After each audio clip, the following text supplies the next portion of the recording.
Mantenga abierta o abra su Biblia en Apocalipsis capítulo 20. Vamos a enfocarnos en los versículos 14 y 15.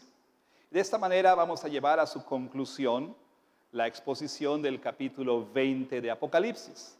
Note bien, por favor, no la exposición del libro de Apocalipsis, sino del capítulo 20 del libro de Apocalipsis. Todavía nos restan un par de capítulos. Bueno, ya estamos aproximándonos, estamos llegando al final de esta exposición de todo el libro de Apocalipsis, pero creo que usted tal vez estará de acuerdo con que, y por experiencia quizá lo diga y lo piense, 2 capítulos no significan nada. Que sean 2 nada más no significa que hemos de concluir, bueno, en un par de semanas.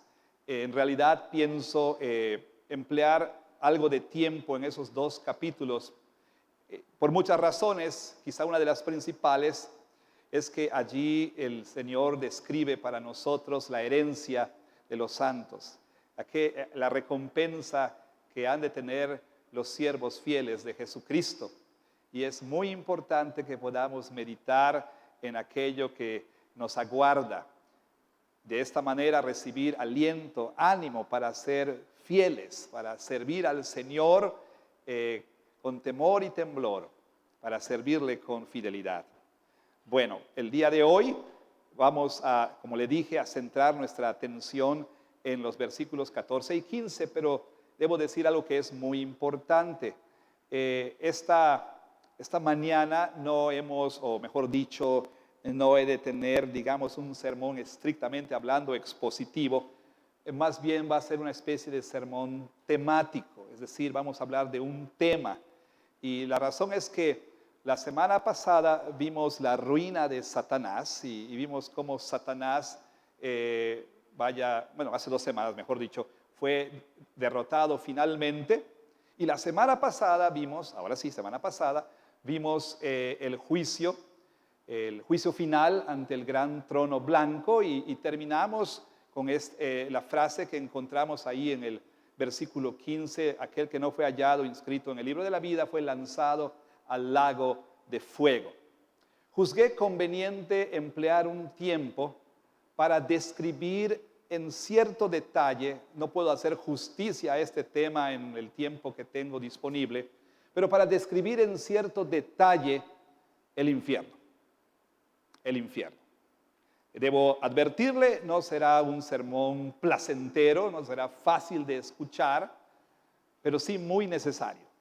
Así que lo que vamos a hacer el día de hoy es, para usar una figura coloquial, salirnos del camino, tomar la lateral, hablar acerca del infierno en un poco más de detalle para regresar después, la próxima semana, a la exposición del capítulo 21 del libro de Apocalipsis. Entonces, habiendo dicho tal cosa, le pido que, por favor, oremos juntos.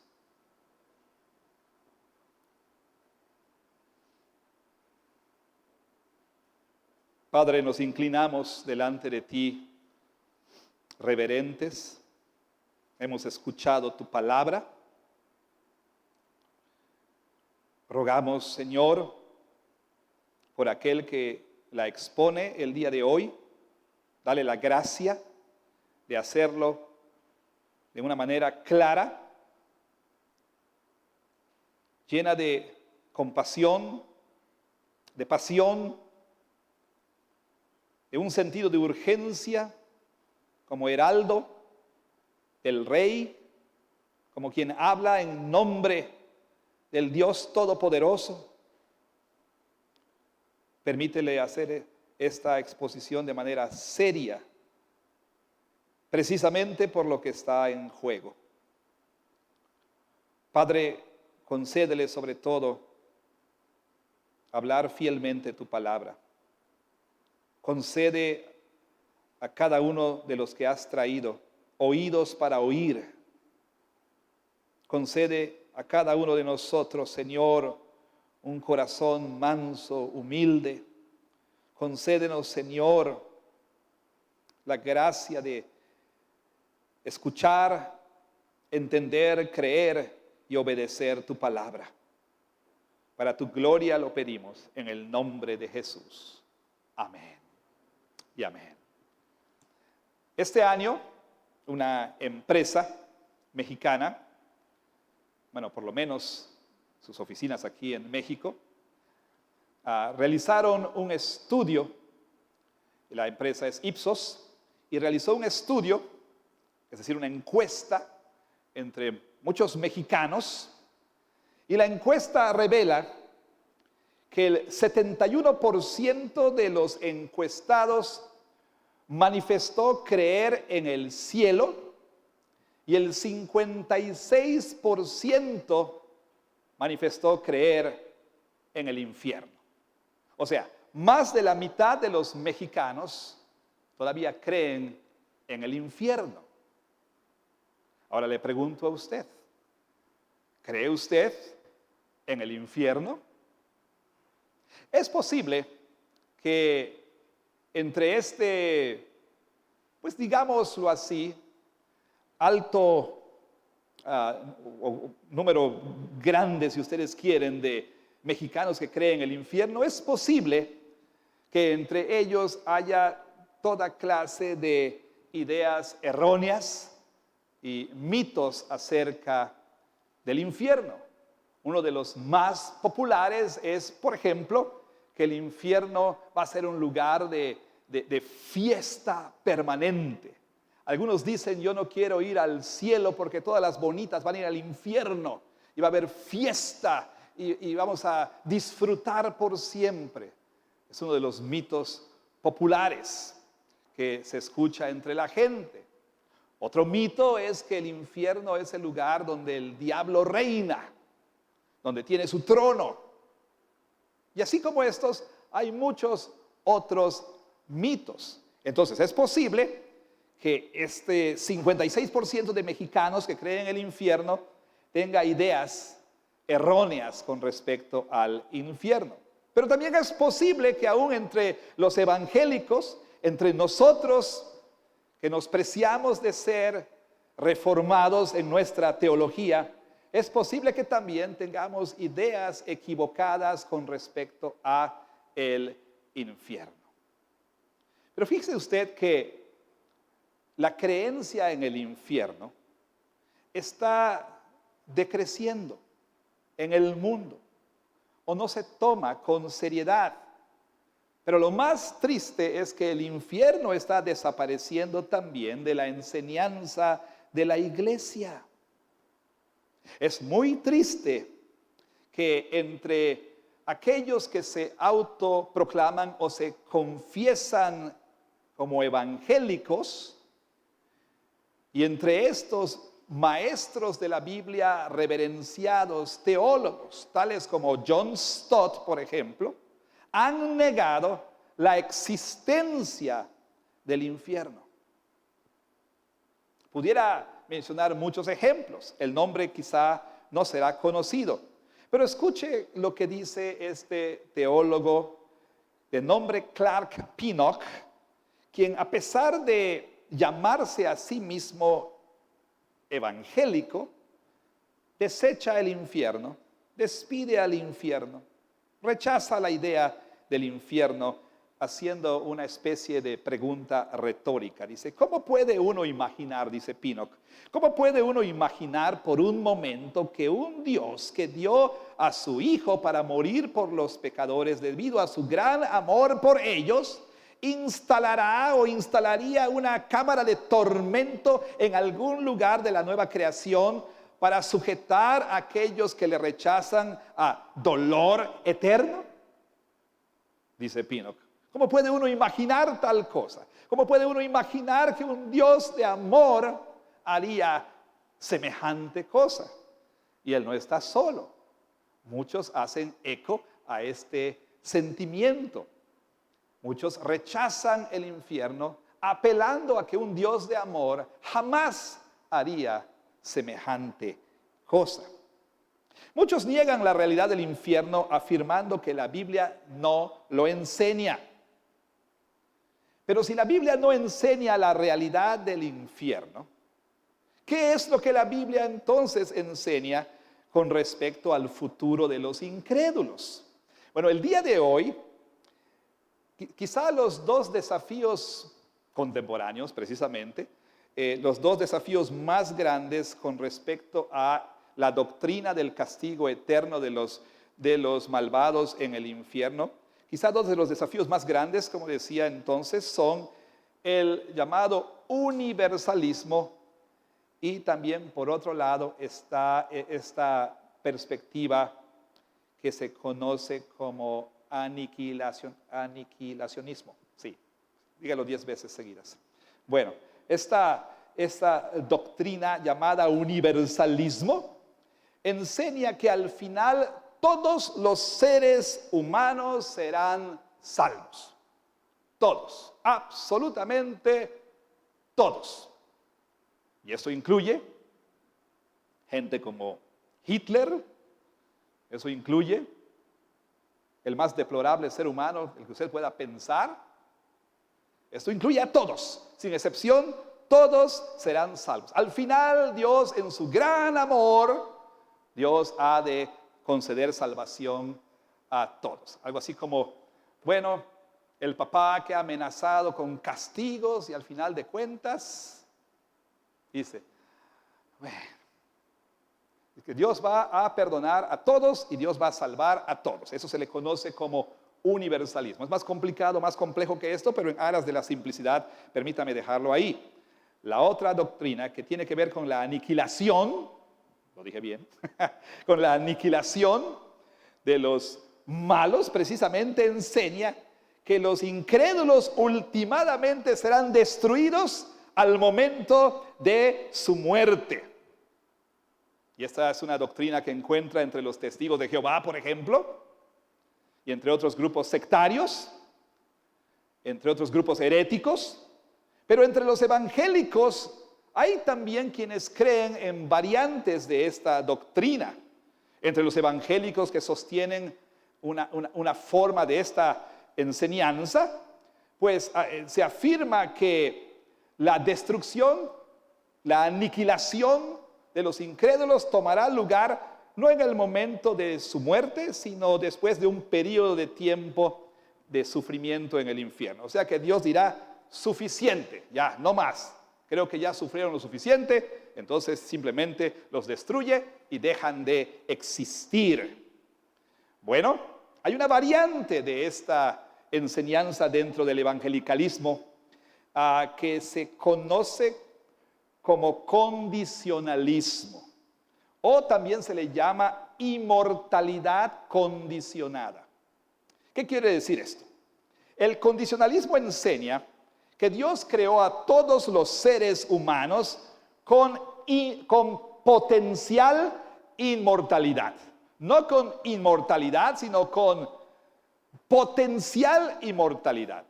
Esta perspectiva enseña que cuando uno es unido a Cristo por la fe, o sea, cuando uno está en Cristo, entonces el creyente participa de la naturaleza divina debido a su unión con Cristo y entonces recibe inmortalidad. Los incrédulos, por otro lado, nunca la reciben. Ellos nunca reciben la capacidad de vivir para siempre, así que últimamente dejan de existir. Bueno, ambas enseñanzas, universalismo y la aniquilación de los malos, son errores muy serios que contradicen la enseñanza de la Escritura. Ninguno, ni el universalismo, ni la aniquilación de los incrédulos, ninguno de los dos corresponde a lo que la Biblia enseña y por lo tanto deben ser rechazados. Ahora, ¿qué enseña realmente la Biblia acerca del infierno? Bueno, en una cascarita de nuez, de manera resumida, pues, la Biblia enseña lo siguiente. Tome nota, por favor. En caso de que algo suceda, tenga usted que salir, ocurra el rapto. No, eso no creo, pero escuche, por favor, con atención. La Biblia enseña que el infierno es un lugar real, no es un lugar ficticio. No estamos hablando aquí de fantasía. No estamos hablando aquí de un producto de la imaginación de alguien. La Biblia enseña que el infierno es un lugar real, donde los malvados sufrirán un tormento consciente eterno. O podemos decir un tormento eterno consciente. Un lugar real donde los malvados sufrirán un tormento consciente eterno. Serán atormentados conscientemente, no van a dormir, no van a extinguirse, sino que conscientemente sufrirán este tormento eterno. Esta es la enseñanza consistente de la Biblia y especialmente esta es la enseñanza de todo el Nuevo Testamento. Todos los autores del Nuevo Testamento están de acuerdo con esta enseñanza, pero quizá no hay otra persona en la Biblia y quizá fuera de la Biblia que hable más acerca del infierno que Jesús mismo. Decir que Jesús nunca habló del infierno como muchos afirman es simplemente una tontería. Simplemente una tontería. Aún los ateos, que son serios, que son consistentes, que son íntegros, aún los ateos y aún los agnósticos, algunos de ellos reconocen que Jesús realmente habló del infierno. Permítame como ejemplo simplemente citar aquí al filósofo británico Bertrand Russell, quien a pesar de estar en desacuerdo, él reconoce que Jesús enseñó, que Jesús habló acerca del infierno cuando él escribió: hay un defecto muy serio en mi mente con respecto al carácter moral de Cristo. Recuerda, este es un agnóstico, este no es un creyente. Dice: hay un defecto muy serio en mi mente con respecto al carácter moral de Cristo. ¿Cuál es ese defecto según él? Que él creía en el infierno. Que Jesús creía en el infierno. O sea, a pesar de estar diciendo que este era un defecto en su carácter moral, Russell reconoce que efectivamente Jesús creía, habló y enseñó y predicó acerca del infierno.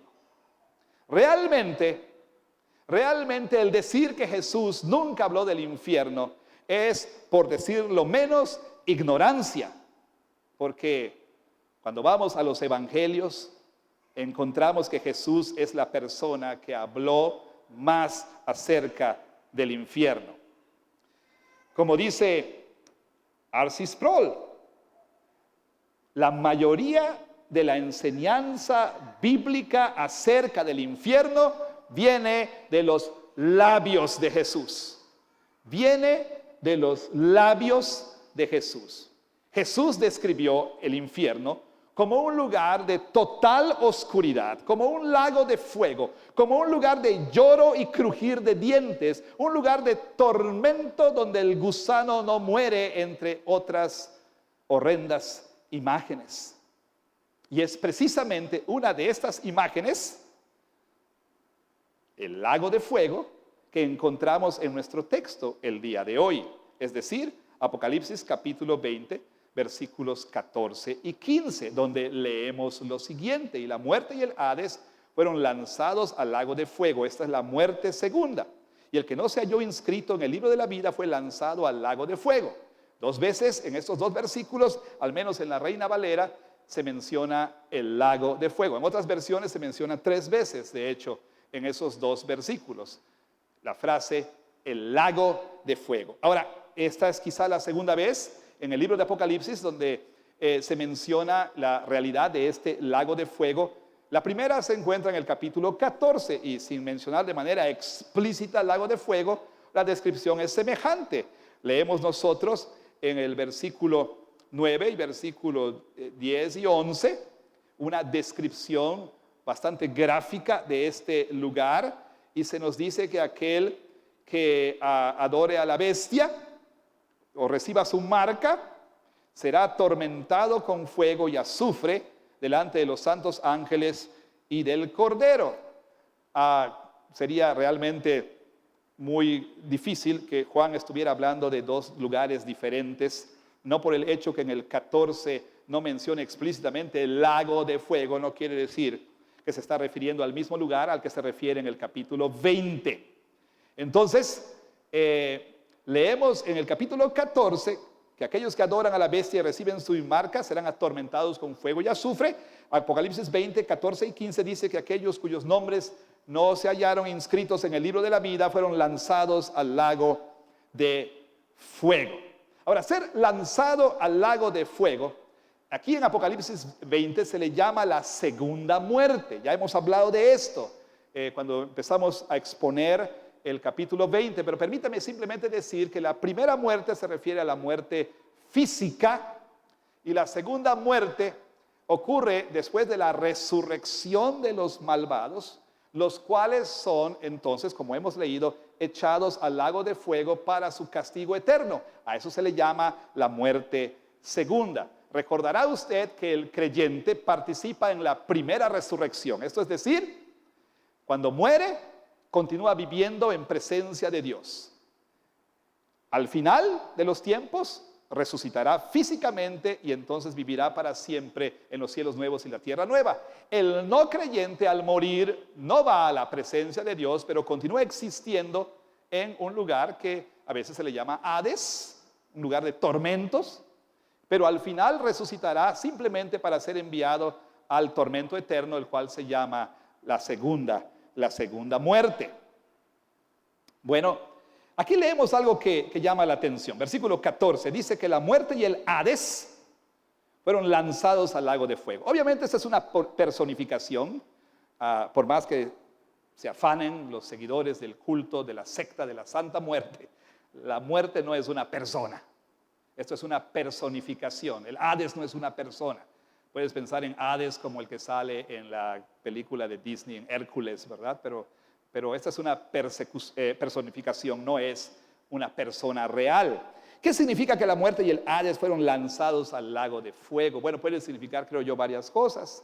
Quizá dos de las principales serían, número uno, que como el apóstol Pablo dice en 1 Corintios 15, al final el postrer enemigo, la muerte, será destruido.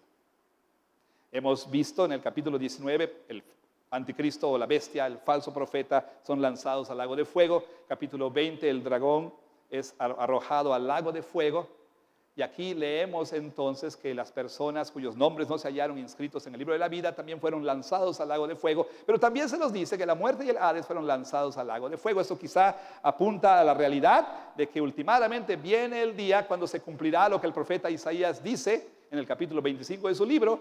Dios destruirá a la muerte, Dios dará muerte a la muerte. Ya no habrá más muerte ni más llanto, como veremos nosotros en el capítulo 21, comenzando la semana que viene. Pero también puede significar lo siguiente, puede significar que este lugar de tormento temporal es reemplazado por el lugar permanente de tormento. Algunos dicen que lo que tenemos aquí es una metonimia, una figura literaria en la que lo contenido se representa por lo que lo contiene. Entonces, algunos dicen que lo que significa es que muerte y Hades van a ser vaciados de todos los que están ahí, simplemente para ser echados al lago de fuego. Cualquiera que sea el caso, lo que sí es claro es que este es el destino final de los impenitentes. ¿Qué es un impenitente? Es aquel que no se arrepiente de sus pecados. Este es el destino final del no creyente impenitente. Ahora, no debiéramos nosotros tomar a la ligera este asunto del infierno.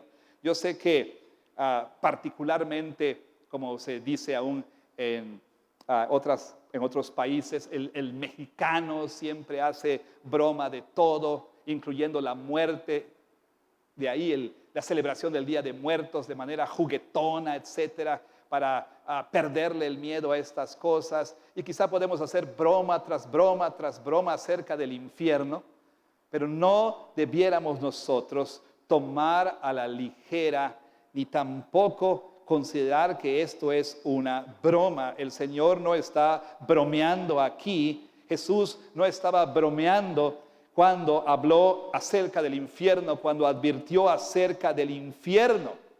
Debiéramos nosotros entonces escuchar cuidadosamente lo que la Escritura enseña acerca del infierno. Debiéramos temblar de miedo y correr a Jesús.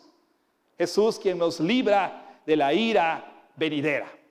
¿Qué nos enseña entonces la Biblia acerca del infierno? Bueno, pudiéramos decir muchas cosas, pero quiero simplemente de manera bastante sencilla y también hasta cierto punto rápida señalar 3 enseñanzas con respecto al infierno. Número 1, hablaremos acerca del propósito del infierno. Número 2, hablaremos acerca de la naturaleza del infierno. Y en tercer lugar, hablaremos de aquellos que serán recibidos en el infierno, o pudiéramos decir aquellos que recibirán el infierno. Podemos decirlo de cualquiera de las dos maneras. Así que comencemos hablando un poco acerca del propósito del infierno. ¿Cuál es este propósito? Podemos resumirlo de esta manera: castigo eterno. El propósito es el castigo eterno de los malvados, de los hacedores de maldad. El castigo eterno de los malvados.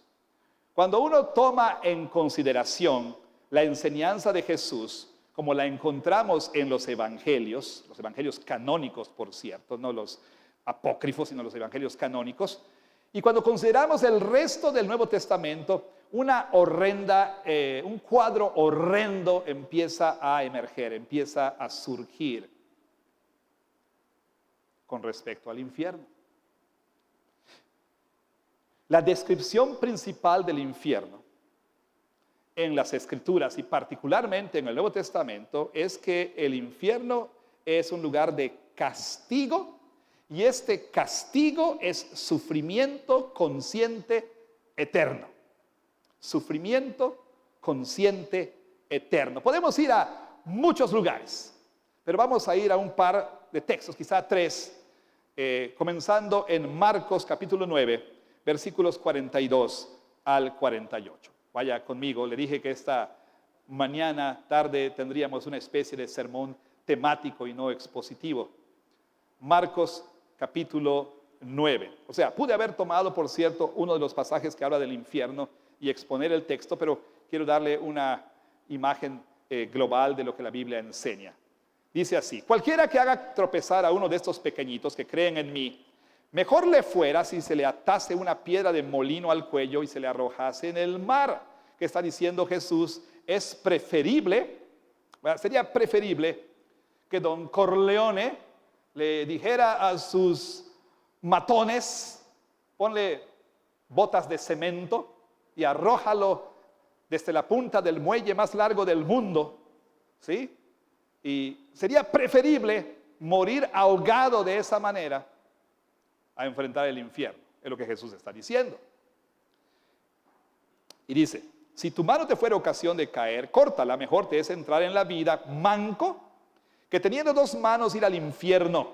Note el lenguaje: ir al infierno. Y luego Jesús añade una pequeña descripción: al fuego que no puede ser apagado, donde el gusano de ellos no muere y el fuego nunca se apaga. Y si tu pie te fuera ocasión de caer, córtalo. Mejor te es entrar a la vida cojo que teniendo 2 pies ser echado en el infierno. Y explica Jesús: al fuego que no puede ser apagado. Noten el lenguaje similar al de Apocalipsis: ser echado en el infierno. Al fuego que no puede ser apagado, donde el gusano de ellos no muere y el fuego nunca se apaga. Y si tu ojo te fuere ocasión de caer, sácalo. Mejor te es entrar en el reino de Dios con un ojo que teniendo 2 ojos ser echado otra vez al infierno, donde el gusano de ellos no muere y el fuego nunca se apaga. Entonces, Jesús está hablando aquí de que ser arrojado al infierno significa recibir tormento. Ahora, este tormento es consciente. de nueva cuenta. Pudiéramos ir a diferentes lugares, pero vayamos a la historia que Jesús contó en el Evangelio de Lucas, en el capítulo 16. Una historia muy conocida, la historia del rico y Lázaro. Algunos dicen, esta es una parábola, pero no por ser una parábola, esto no quiere decir que lo que Jesús está diciendo no representa la realidad. Y dice Jesús, hablando acerca de esta historia, que había un hombre rico que vivía en opulencia y todo el tiempo hacía banquetes, y a la puerta de su casa había un mendigo cubierto de llagas que ansiaba saciarse de las migajas que caían de su mesa. Murió el mendigo y fue llevado al seno de Abraham para ser consolado, pero murió también el rico y simplemente dice fue sepultado. Y en el Hades, en este lugar de tormento, alzó sus ojos.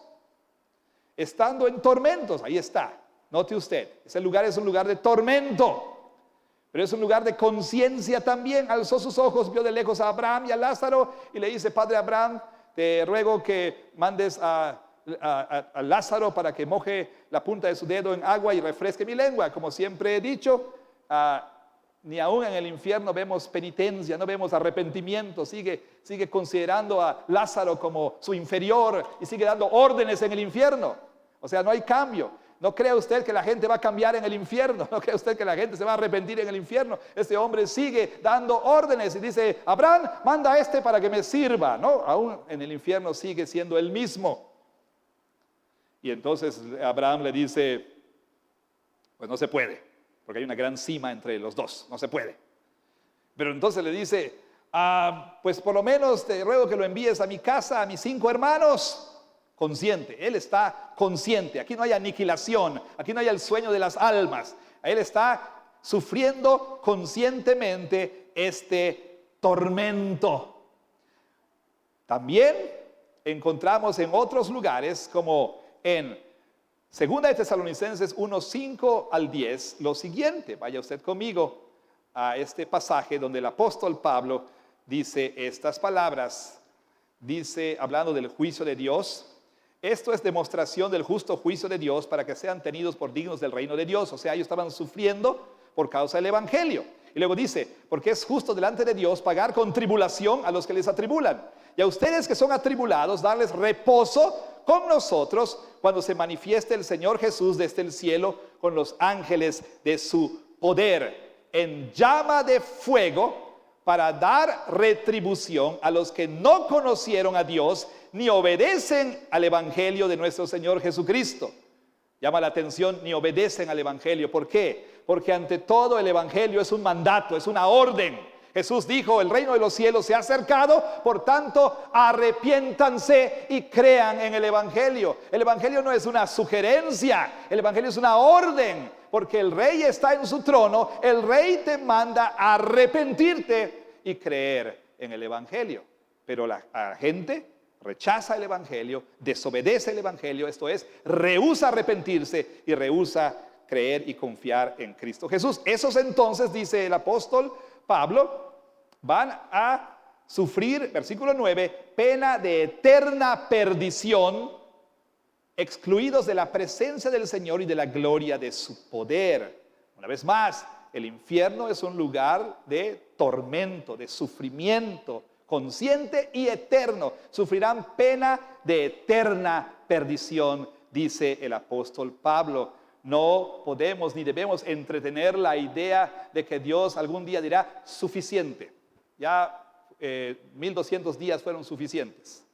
Suficiente, 1.200.000 años fueron suficientes. No, el tormento es eterno, es para siempre. Y algunos dicen, bueno, pero ¿realmente el infierno será eterno? ¿Realmente eterno? Jesús dijo que sí. Mateo 25:46 dijo, apártense de mí al castigo eterno, dice Jesús, al castigo eterno en Mateo 25:46. Al castigo eterno, esa es palabra de Jesús, pero algunos argumentan que la palabra griega que se usa ahí a veces significa algo diferente a eterno. Bueno, mientras que ese es el caso, el contexto siempre será importante.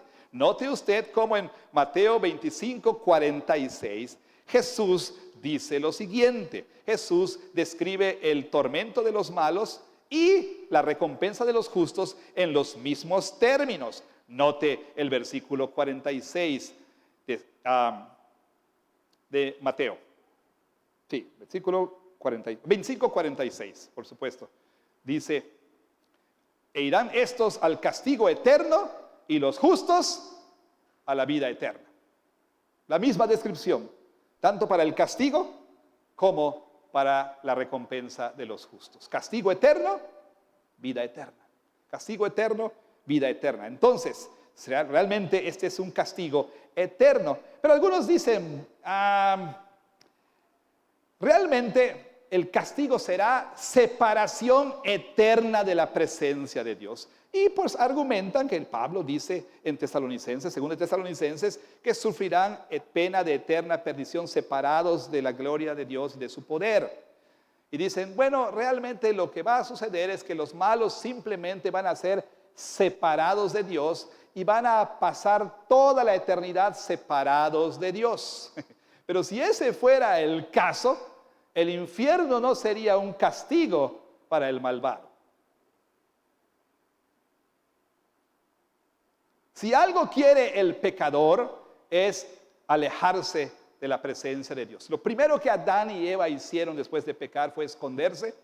Lo que hizo Caín fue alejarse lo más que pudo del Edén.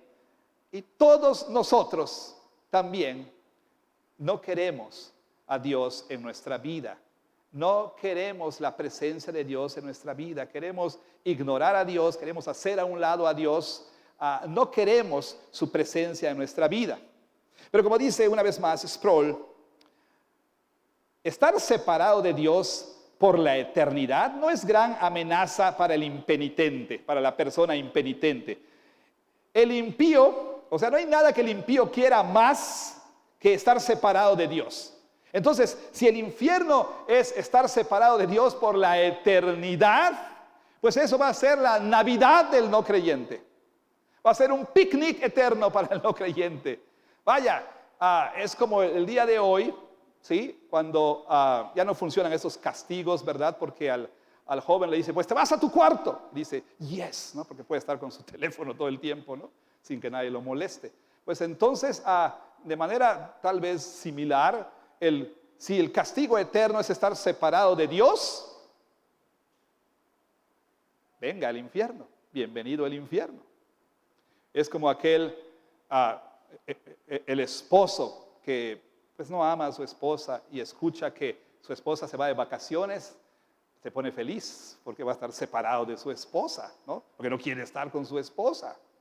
O el hijo que no tiene buena relación con sus padres, que se pone feliz cuando no va a estar con ellos. En fin, podemos usar muchas analogías, pero la realidad es esta, que, como dice Sproul, no hay nada que el impío quiera más que estar separado de Dios. Su problema en el infierno no será la separación de Dios, sino que será la presencia de Dios que le va a atormentar en el infierno. Dios estará presente en la plenitud de su ira divina. Y estará ahí para ejercer su justo castigo a los condenados. Y ellos le van a conocer como ese fuego consumidor que es. Alguien más señala, en el infierno, una persona o las personas serán separadas de Dios, ¿pero de qué? De Dios en su bondad, de Dios en su misericordia, de Dios en su gracia, de Dios en su amor. La persona será consignada a enfrentar a Dios y a enfrentar su ira santa día y noche, su ira no diluida. El día de hoy, ciertamente Dios está revelando su ira desde el cielo contra toda impiedad e injusticia de los hombres. Ciertamente, ya hemos hablado de esto. Pero la ira de Dios, aún expresada el día de hoy, y aunque algunas de esas expresiones sean bastante duras, esa es ira mezclada con misericordia. Pero viene el día cuando la ira no diluida, la ira purísima de Dios, la ira no mitigada de Dios, será lo que atormente al no creyente impenitente día y noche por los siglos de los siglos. Y algunos dirán, pero esto es muy cruel. ¿Cómo puede haber un Dios que sea así? Un Dios de amor no haría semejante cosa. ¿Por qué un castigo eterno? ¿Por qué un castigo sin fin? Esto es grotescamente repulsivo. No puede ser. Seguramente Dios no va a hacer tal cosa. Y es que recuerde usted, podemos decir muchas cosas, pero la razón para este castigo eterno no es en sí la gravedad o la magnitud del pecado. Cuán negro, cuán terrible sea un pecado. Sino la razón es el contra quién estamos pecando. ¿Contra quién estamos pecando? Cada pecado es una ofensa a un Dios infinitamente santo, infinitamente justo. Entonces el castigo debe ser acorde al crimen. Además, ¿por qué será un castigo eterno? Porque como ya le dije, no habrá arrepentimiento en el infierno. Otro de los mitos que la gente cree es que estando en el infierno, la gente va a arrepentirse de sus pecados. Y esto no es verdad. La única razón por la que hay cierta apariencia de bondad en el ser humano caído es, bueno, por la gracia común de Dios que refrena nuestro pecado. Pero en el infierno vamos a ser dejados a toda nuestra maldad. Vaya, usted dará rienda suelta a toda su maldad. El día de hoy, usted si no es creyente quiero decir, el día de hoy, ¿sí? Aún el ser humano más horrendo, el criminal, el asesino más psicótico que usted conozca, aún esa persona tiene el freno de la gracia común de Dios. ¿Qué es esa gracia común de la que hablo? Es la operación del Espíritu Santo en todos los habitantes, en todos los seres humanos, creyentes y no creyentes, por la cual Él da bendiciones a justos e injustos, por la cual aún los no creyentes, aún los malos pueden contribuir al bien común y por supuesto, como dije, por su gracia común refrena la maldad de las personas. De tiempo en tiempo leemos acerca de crímenes horrendos, vemos en las noticias y cosas muy perturbadoras y pensamos, ¿cómo un ser humano puede hacer tal cosa? Bueno, estos solamente son pequeños destellos de la maldad que hay en el corazón del ser humano.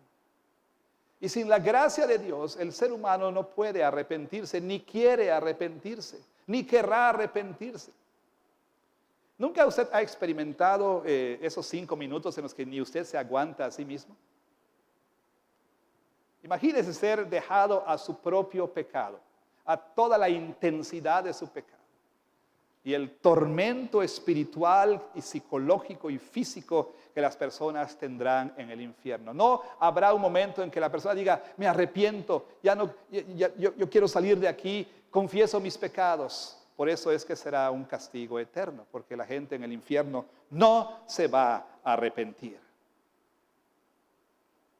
En ocasiones vemos personas, ¿verdad? Les pasa esto, aquello y lo otro, y ni aún así se arrepienten.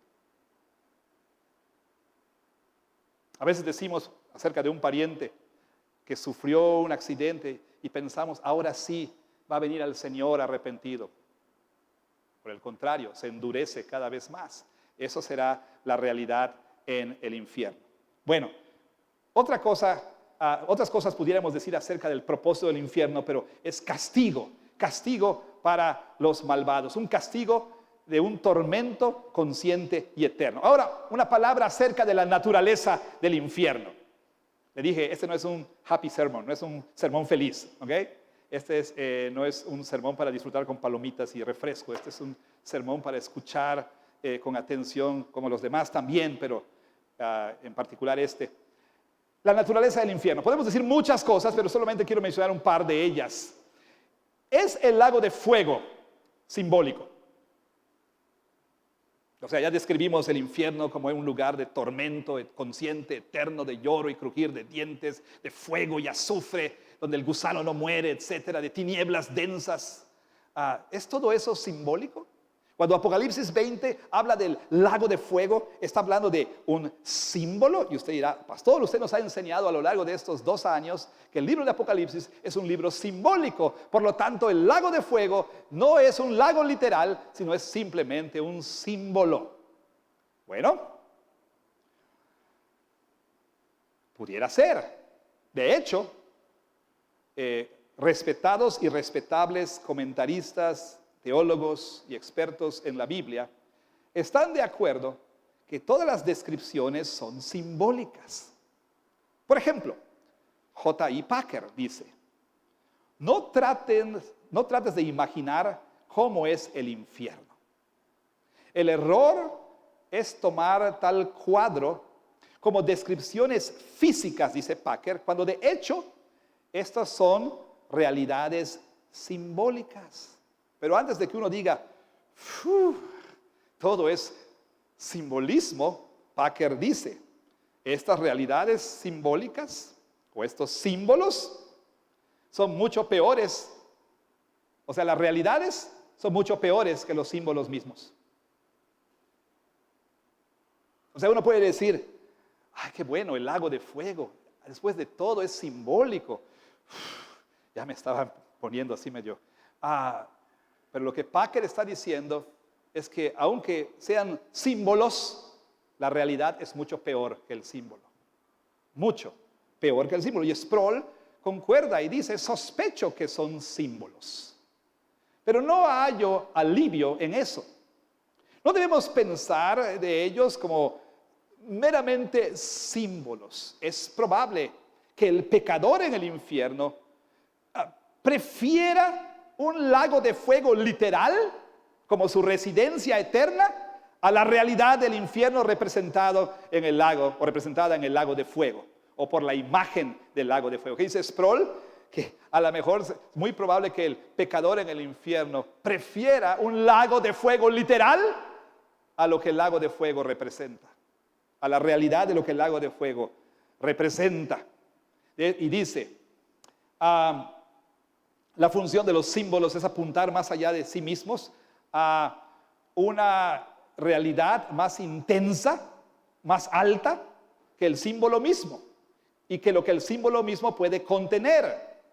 Que Jesús usara, dice Sproul, los símbolos más horrendos posibles para describir el infierno no es consuelo para aquellos que ven todo esto como simplemente símbolos. O sea, hermanos, ciertamente el infierno es un lugar real y habrá sufrimiento consciente, eterno, real.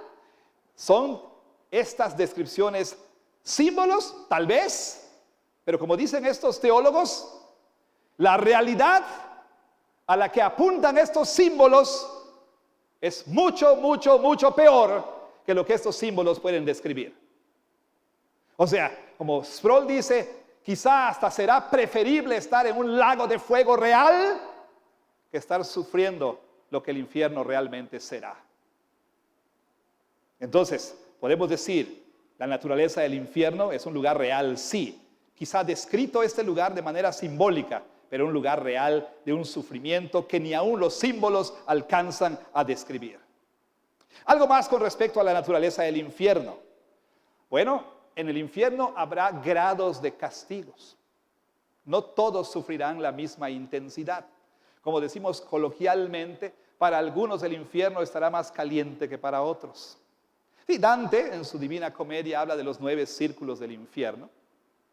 Y a veces a manera de broma, cuando un hermano da rienda suelta al escarnio, le digo, de veras que el 9º círculo del infierno está reservado para ti. Y uno puede pensar que tal vez Dante estaba en un error cuando habló de diferentes grados de tormento, pero en realidad nuestro Señor Jesús mismo parece enseñar en lugares como Mateo 11, 22 al 24 y Lucas 12, 47 al 48, que efectivamente efectivamente habrá grados de castigo, que el castigo no será el mismo, que el juicio no será el mismo. Le dice a los habitantes de Capernaum que si los milagros que Jesús hizo entre ellos hubieran sido hechos entre la gente de Sodoma y Gomorra y Tiro y Sidón, se hubieran arrepentido. Pero como ellos no se arrepintieron, ni aun viendo las señales que Jesús hizo, dice Jesús que más tolerable será el castigo para Sodoma y Gomorra que para ellos. Ahora, ¿qué significa esto para nosotros? Significa que si usted profesa ser cristiano, sin haber nacido realmente de nuevo, si su vida cotidiana, como hemos dicho la semana anterior, sus obras cotidianas, sus palabras, sus pensamientos, sus prioridades, sus sentimientos, sus reacciones, sus intenciones, sus motivaciones, si todo eso muestra que realmente su corazón no ha sido regenerado, aún a pesar de haber profesado fe, aún a pesar de haber sido bautizado y de ser miembro de una iglesia, el castigo para usted será mayor que el castigo para esa persona incrédula ahí afuera. Y si le sirve de consuelo, yo por eso animaba a Juan: tienes tiempo de pensarlo, pero no me hizo caso. Señor, libre estoy, su sangre sea sobre su cabeza, porque dice Santiago capítulo 3, no se hagan maestros muchos de ustedes sabiendo que recibirán mayor condenación. O sea, es terrible ser una persona incrédula, impenitente, pero es mucho más terrible ser un predicador inconverso. Mayor será el castigo para nosotros que para ustedes. Y si Juan o yo o Alfonso o algún pastor, Marcial o cualquier pastor, ¿sí?, les mal guiara, les enseñara herejías y les hiciera caer, Jesús dice que nuestro castigo será mucho peor que el de ellos. Entonces, habrá grados de castigo, claro, porque Dios es justo y pagará a todos de acuerdo a sus obras. De acuerdo a sus obras. Bueno, mucho más que decir, pero me quedan unos minutitos aquí nada más para hablar de lo obvio. Pero por obvio a veces, porque es obvio, no prestamos atención. Hemos hablado un poco acerca del propósito del infierno, de la naturaleza del infierno. Hablemos de los recipientes del infierno. Vaya, ¿quién va a ir al infierno? ¿Quién recibirá el infierno? Jesús en Mateo 25:41 dice claramente que el infierno fue preparado para el diablo y sus ángeles. ¿Está el diablo en el infierno ahorita? No. No. ¿Será arrojado al infierno algún día? Sí. Y con él todos sus ángeles. Todos sus ángeles, todos sus minions estarán con él en el infierno. ¿Sí? Fue preparado para el diablo y sus ángeles, pero también el infierno será el destino final y eterno de aquellos, como dice Apocalipsis 20:15 en nuestro texto, cuyos nombres no fueron escritos en el libro de la vida. Y aquellos cuyos nombres no fueron escritos en el libro de la vida muestran que ese es el caso por sus obras. Por sus obras. Sus obras dan testimonio de su incredulidad, de su odio por Dios, de su rechazo de la gracia de Dios. Entonces, escuche esto con absoluta seriedad. Yo creo que hay muchos padres y muchos de nosotros que estamos más preocupados de que el nombre de nuestros hijos aparezca en la lista de tal escuela o que nuestros nombres aparezcan en ciertas listas. Estamos más preocupados por esas cosas que por asegurarnos de que nuestros hijos son creyentes o que somos creyentes. Nos preocupa más ese tipo de cosas. Hacemos lo que tengamos que hacer para que nuestro nombre esté en algún lugar. Pero como le he dicho una y otra vez, lo único que importará al final, lo único que va a importar en el día del juicio, no es en cuántas tarjetas aparezca tu nombre o en cuántos títulos de propiedad aparezca tu nombre o en cuántos diplomas o en cuántos cuadros de honor aparezca tu nombre. Lo único que va a importar ese día es que tu nombre aparecerá en el libro de la vida. Eso es lo único que va a importar. Bueno, entonces, escuchemos a Jesús, hermanos. Jesús advierte, preste atención, esto es lo último, pero Jesús advierte que cualquier pecado impenitente, vamos a decirlo así, un pecado del cual no hay arrepentimiento, cualquiera, por más grotesco o más sencillo que sea, puede resultar en ser echado al lago de fuego. Jesús habla en Mateo 5, 22, 23 y 33, ¿se acuerda? Si tu ojo es ocasión de caer, sácalo, arráncatelo, saca y échalo fuera, échalo. Si tu pie, tu mano te es ocasión de caer, córtalo. Es preferible entrar al reino de los cielos sin un ojo o manco. ¿Sí? Es preferible que te vayas al infierno, que seas arrojado al infierno con tus dos ojos. ¿De qué está hablando Jesús? Jesús está hablando de la seriedad con la cual debemos tomar el pecado. A veces se requerirá tomar medidas radicales. Jesús está diciendo que si la única opción, si la única solución es sacarte el ojo, ni modos, es preferible. Si tienes que perder tu trabajo porque potencialmente tú sabes que en tu trabajo hay una persona que te mueve el tapete, y es preferible, dice Jesús, es preferible, ¿sí? Si tienes que cambiar de escuela o tuvieras que dejar esto, aquello o lo otro, porque sabes que estar ahí te va a conducir a pecar, es preferible, dice Jesús, que pierdas aún un ojo o un pie o una mano, es preferible a ser echado al infierno.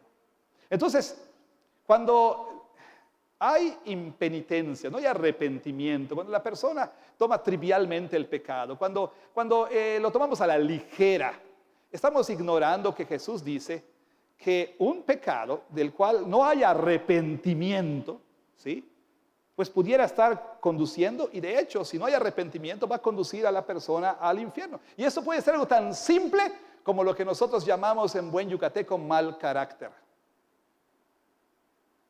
Una persona que es gruñona, por ejemplo. Gruñona, ¿sí? Y así ha sido siempre y así continúa siendo aún como cristiano. Y no parece querer arrepentirse de su pecado. Aún eso te pudiera llevar al infierno. O sea, el pecado del cual no hay arrepentimiento te llevará al infierno, al lago de fuego. También dice la palabra de Dios, pudiéramos mencionar muchas cosas, pero todos los quebrantadores de la ley de Dios, todos los que no obedecen la ley de Dios, irán al infierno. Apocalipsis 21, versículo 8 nos da una lista, que no es una lista exhaustiva, ¿sí? No es la lista oficial exhaustiva, pero los cobardes, ¿quiénes son los cobardes? Ya lo explicaremos en más detalle cuando lleguemos a este pasaje. Aquellos que por cobardía no creen en Cristo, no confiesan a Cristo como su Señor. Los incrédulos, los abominables y homicidas, los fornicarios y hechiceros, los idólatras y todos los mentirosos tendrán su parte en el lago que arde con fuego y azufre, que es la muerte segunda. Y dice, no está el mío ahí. No es una lista exhaustiva, ¿ok? No es una lista exhaustiva. Por otro lado, dirás, bueno, no soy homicida, no soy hechicero, juego barajas esas, pero es juego nada más, o sea, juego a Harry Potter y hago pero no soy hechicero, no soy un idólatra, diría. Pero ¿qué tal dice todos los mentirosos? ¿Cuán seriamente, niño, niña, joven, señorita, hermano, adulto, cuán seriamente toma el hecho de que usted se halla a sí mismo mintiendo en una manera cotidiana, frecuente, recurrente? Mintiéndole a tu mamá, a tu papá, a tu maestro, a tu jefe, a tu esposo, a tu esposa. Mintiendo. Todos los mentirosos tendrán su parte en el lago de fuego. Todos los idólatras, bendito sea Dios, yo no tengo un altar a Baal en el patio de mi casa, ni tampoco, ahora que no hay lluvia, pues empecé a rezarle a Chac para que caiga la lluvia. Yo no hago esas cosas. Pero ¿qué es un ídolo? Mientras que pudiéramos decir muchas cosas, pero solamente quisiera decir que un ídolo es todo aquello junto a Dios o en lugar de Dios en lo que tratamos de encontrar lo que Dios y solo Dios puede darnos. Es algo que se ha vuelto el centro de nuestras vidas, lo más importante, aquello que controla nuestras vidas. Puede ser una persona, puede ser una relación, puede ser una profesión, puede ser un trabajo, puede ser un objeto, puede ser una mascota, puede ser tu casa, tu ropa, tu teléfono, puede ser las redes sociales, puede ser un montón de cosas. Y cosas abstractas como aprobación y control y ese tipo de cosas. Todos los idólatras, dice, tendrán parte en el lago de fuego. Bueno, y también nos dice la palabra de nuestro Dios que aquellos que no obedecen al Evangelio, como dice, aquellos que han oído una y otra vez la orden de Jesús, el mandato de Jesús de arrepentirse y creer en el Evangelio y desobedecen el Evangelio, tendrán su parte en el lago de fuego. Bueno, hemos dicho entonces que el infierno es una eternidad en un lugar de tormento consciente, un tormento real. El infierno es un lugar real a donde todos aquellos que hemos descrito irán después de morir. La muerte no es el final. Hay algo mucho peor que la muerte, mucho peor que la muerte. Si algo mostró, entre otras cosas, el COVID, la pandemia del COVID, es cuánto tememos a la muerte. Pero Jesús dice, no temas a aquel que puede destruir el cuerpo. Sí, cuando veo las noticias y oigo acerca de balaceras y sicarios y demás, me da miedo, claro que me da miedo, por supuesto. Me da miedo. Pero Jesús dice, no temas al que puede destruir el cuerpo, más bien teme a aquel que puede destruir el cuerpo y el alma en el infierno. Hay cosas mucho peores que el cáncer y mucho peores que el COVID. Y es el infierno. ¿Pero qué significa entonces esto para nosotros? Bueno, no creyente que estás aquí, que has oído esto una y otra vez, tiembla de miedo. ¿Por qué? Porque es a donde estás yendo. Es a donde estás yendo. Y no sabes cuándo vas a ir ahí. Pudiera ser saliendo de aquí, pudiera ser al rato, pudiera ser mañana, pero es ahí donde estás yendo. No creyente, esto es lo que te aguarda. ¿Hay alguna manera en la que puedas escapar del infierno? Si hay, arrepiéntete y cree en el Señor Jesucristo. Arrepiéntete de tus pecados y confiesa a Jesús como el Señor y Salvador de tu vida. Pero ¿qué del que profesa ser cristiano, pero que continúa viviendo su vida de pecado, sus mismos hábitos, sus mismas prioridades, sus mismos pensamientos, sus mismas ideas, sus mismas creencias? Profesa ser cristiano, se ha bautizado, pertenece a la iglesia, confía en que asiste domingo a domingo a la iglesia, pero que en realidad no es cristiano. Escuche lo que dice Hebreos capítulo 10, versículos 26 al 31. Dice así: porque si pecáremos voluntariamente después de haber recibido el conocimiento de la verdad, ya no queda más sacrificio por los pecados. Ciertamente esto pudiera referirse a una persona que hizo una profesión de fe, se bautizó en la iglesia y que abandonó la iglesia y que dijo, esto no es para mí, no quiero nada con Cristo, y pone cualquier clase de excusas para no pertenecer a la iglesia y se ha alejado de la iglesia y dice, yo ya no creo en esto, yo voy a creer en Dios a mi modo, ¿sí? Voy a creer en Dios según sea conveniente para mí. Y entonces sí, puede referirse a esa persona que alguna vez empezó fe, pero que ahora decidió, como decimos en lenguaje coloquial evangélico, decidió regresar al mundo. Dice, ya no queda más sacrificio por el pecado. No es que pierdas tu salvación, es que nunca la tuviste. Nunca la tuviste. Y aunque por ahí estés entreteniendo la idea de que vas a ser salvo, no lo vas a hacer. No vas a hacer.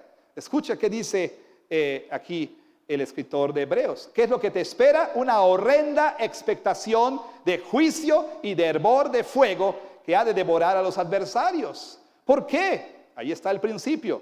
¿Sí? Si A, cuanto más B. Dice, porque los que pecaban en tiempos de Moisés morían irremisiblemente por testimonio de 2 o 3 testigos. Si este es el caso, si así eran castigados, ¿cuánto mayor castigo piensas que merecerá el que pisoteare al Hijo de Dios? ¿Qué quiere decir pisotear al Hijo de Dios? Diciendo, probé a Jesús y no sirve, Jesús no me satisface, hay cosas mejores que Jesús.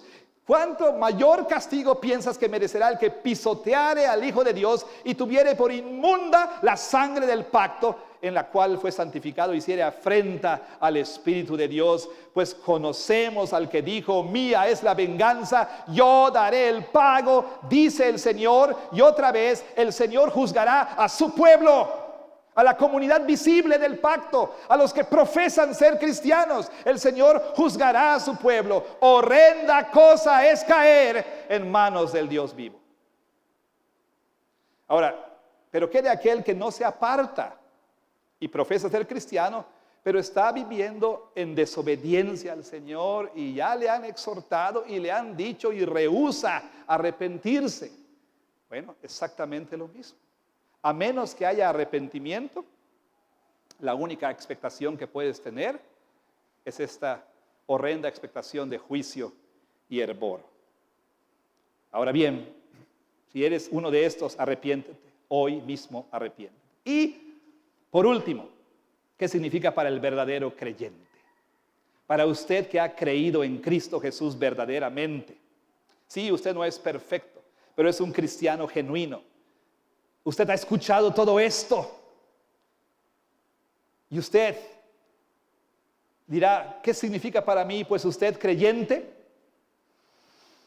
alabe a Dios y dele gracias a Dios, porque Cristo Jesús fue puesto en la cruz, como Pablo dice en Romanos capítulo 3, como propiciación por sus pecados. ¿Sabe qué significa eso? Fue puesto en la cruz para recibir la ira de Dios en contra de usted. Usted, creyente, si es un verdadero creyente, ya no tiene por qué temer al infierno, porque Jesús lo sufrió por usted en la cruz. Jesús oró una noche antes diciendo, Padre, si es posible, pase de mí esta copa. ¿Qué copa? La copa de la cual han de beber, como dice Apocalipsis 14, aquellos que adoran a la bestia y a su imagen, aquellos que no se arrepienten, los incrédulos, los hacedores de maldad. Esa copa Jesús la bebió hasta la última gota en la cruz del Calvario, para que usted entonces no sufra el infierno. Dele gracias a Dios, alabe el nombre santo de Jesús, porque Él clamó en la cruz, Dios mío, ¿por qué me has abandonado? Sufrió, como Calvino dice, la intensidad del castigo del infierno, para que tú heredes nuevos cielos y nueva tierra. Dele gracias a Dios. Alaba el santo nombre de Jesús. Pero también, creyente, hay algo más. Otra respuesta debiera ser dolor. Pablo dice en Romanos 10, 9 y 10, él habla acerca de la doctrina de la elección. Y cuando él piensa en sus parientes, en sus connacionales que están perdidos, dice Pablo, hermanos, verdad digo y no miento, que vivo con un constante dolor y angustia por mis hermanos, connacionales. Así vive usted cuando piensa en que su cónyuge está yendo al infierno, su hijo está yendo al infierno, su sobrino, su nieto, su nieta, su hija, su vecino, su jefe. Hay dolor en su corazón cuando sabe que ese es el destino que aguarda a esas personas. Entonces haga lo que el apóstol Pablo dice. Mi oración por ellos es para arrepentimiento. Hábleles de Cristo, no juegue juegos. Deje usted de trivializar estas cosas. Deje usted de pensar como algunos hacemos, ignorar la enfermedad es no padecerla. No pienso en el infierno, entonces no hay infierno. No, eso no cambia las cosas. Usted tiene que hablar con amor y con pasión y con vehemencia y con urgencia y con lágrimas a todos aquellos alrededor de usted que están yendo al infierno. Pues entonces, esto es lo que la Biblia enseña acerca del infierno. No creyente, podemos hablar después del culto sobre cómo usted puede escapar del infierno. Creyente, alabe a su Señor, porque el infierno no es el lugar a donde usted va, porque Jesús lo sufrió por usted. Bendito sea el Señor, que Dios bendiga su palabra. Amén.